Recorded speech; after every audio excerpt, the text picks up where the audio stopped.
એક મસ્ત વાર્તા. એક વખત એક ગામમાં એક જ્યોતિષી આવે છે. એટલા જ્યોતિષી સરસ કે કોઈ પણ પ્રશ્ન પૂછે એટલે ખૂબ સારો જવાબ આપે અને ભવિષ્યનું પણ એને બતાવી આપે કે તારી હારે આ થશે. બધા ગામના લોકો ખૂબ રાજી.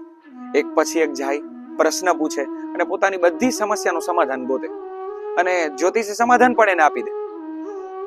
બધા રાજી થઈ ગયા. પણ એક એમાં ચતુર માણસ હતો જેને એમ થતું હતું કે આ જ્યોતિષીને હું ગમે એમ કરીને ખોટો પાડીશ.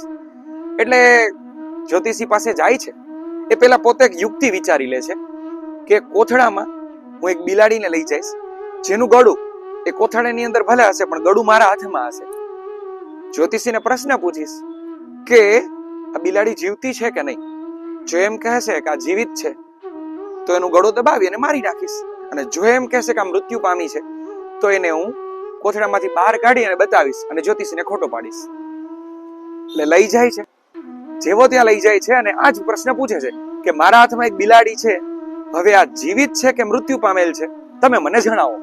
એટલે જ્યોતિષી ખૂબ હોશિયાર હતા અને થોડી ધીરજ પૂર્વક ખૂબ શાંતિથી અને પ્રેમાળ રીતે જવાબ આપ્યો કે ભાઈ, એ બિલાડીનું જીવન અને મૃત્યુ બંને તારા હાથમાં છે.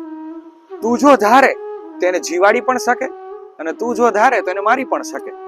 એટલે પેલો માણસ સ્તબ્ધ થઈ ગયો અને ખૂબ આશ્ચર્યચકિત થઈ ગયો અને પેલા જ્યોતિષીના પગમાં પડી ગયો. એટલે જ્યોતિષી ઉભો થઈને એને કહે છે કે ઉભો થા દીકરા, અને પછી એને શીખ આપે છે કે બસ આવી જ રીતે આનંદ, વિકાસ અને સફળતા એ બધી તારા હાથમાં છે. હવે એને જીવાડવી કે મારવી એ તારી ઉપર છે. Thank you.